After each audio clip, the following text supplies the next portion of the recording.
نہج البلاغہ کا خطبہ نمبر 91 ہے، جس میں مولا علی علیہ السلام ارشاد فرماتے ہیں: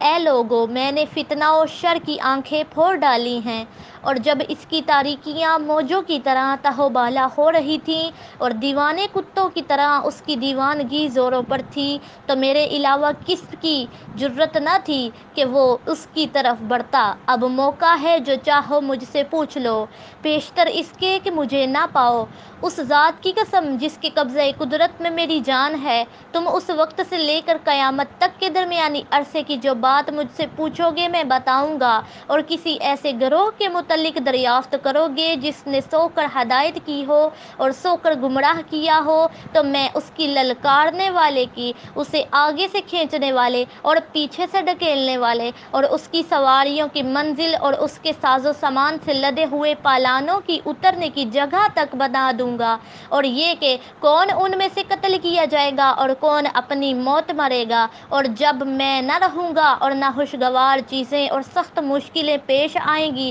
تو دیکھ لینا کہ بہت سے پوچھنے والے پریشانی سے سر نیچے ڈال دیں گے اور بتانے والے عاجز و درماندہ ہو جائیں گے۔ یہ اس وقت ہوگا کہ جب تم پر لڑائیاں زور سے ٹوٹ پڑیں گی اور اس کی سختیاں نمایاں ہو جائیں گی، اور دنیا اس طرح تم پر تنگ ہو جائے گی کہ مصیبتوں کے دنوں کو تم یہ سمجھنے لگو گے کہ وہ بڑھتے ہی جا رہے ہیں، یہاں تک کہ خداوند عالم تمہارے باقی ماندہ لوگوں کو فتح و کامرانی دے گا۔ فتنوں کی یہ صورت ہوتی ہے کہ جب وہ آتے ہیں تو اس طرح اندھیرے میں ڈال دیتے ہیں کہ حق و باطل کا امتیاز نہیں ہوتا، اور پلٹتے ہیں تو ہوشیار ہو کر رہ جاتے ہیں کہ جب آتے ہیں تو شناخت نہیں ہوتی، پیچھے ہٹتے ہیں تو پہچانے جاتے ہیں۔ وہ ہواؤں کی طرح چکر لگاتے ہیں، کسی شہر کو اپنی زد پر رکھ لیتے ہیں اور کوئی ان سے رہ جاتا ہے۔ میرے نزدیک سب فتنوں سے زیادہ خوفناک تمہارے لیے بنی امیہ کا فتنہ ہے، جسے نہ خود کچھ نظر آتا ہے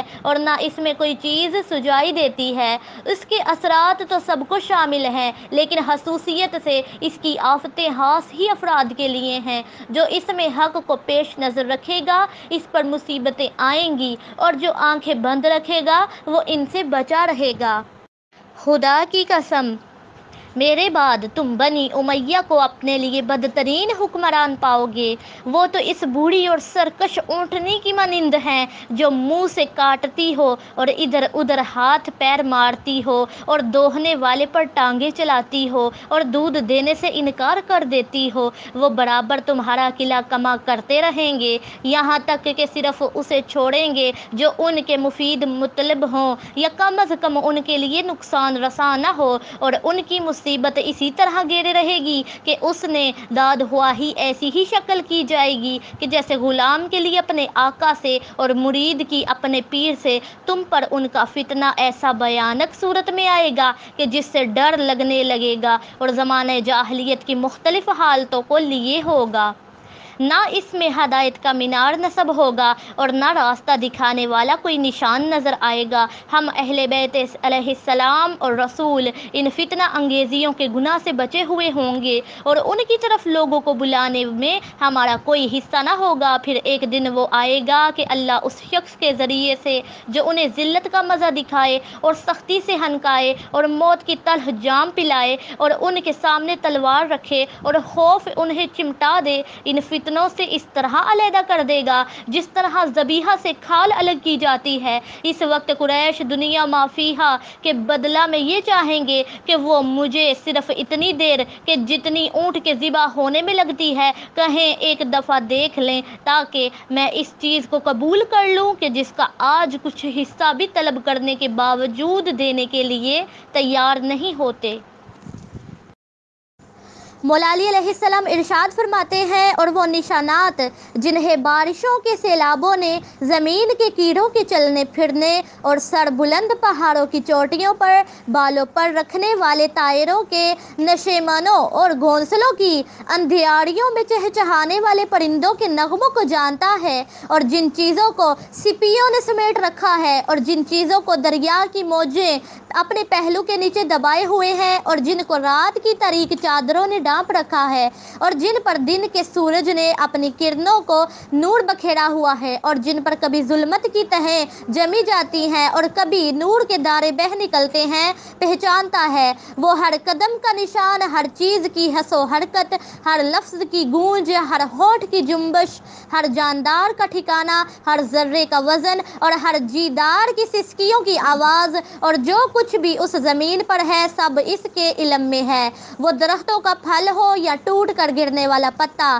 یا نطفے یا منجمد خون کا ٹھکانہ، اور لوتھڑیا یا اس کے بعد بننے والی مخلوق اور پیدا ہونے والا بچہ، ان چیزوں کے جاننے میں اسے کفت و تعب اٹھانا نہیں پڑا، اور نہ اسے اپنی مخلوق کی حفاظت میں کوئی رکاوٹ درپیش ہوئی، اور نہ اسے اپنے احکام کے چلانے اور مخلوقات کا انتظام کرنے سے سستی اور تھکن لاحق ہوئی، بلکہ اس کا علم تو ان چیزوں کے اندر تک اترا ہوا ہے،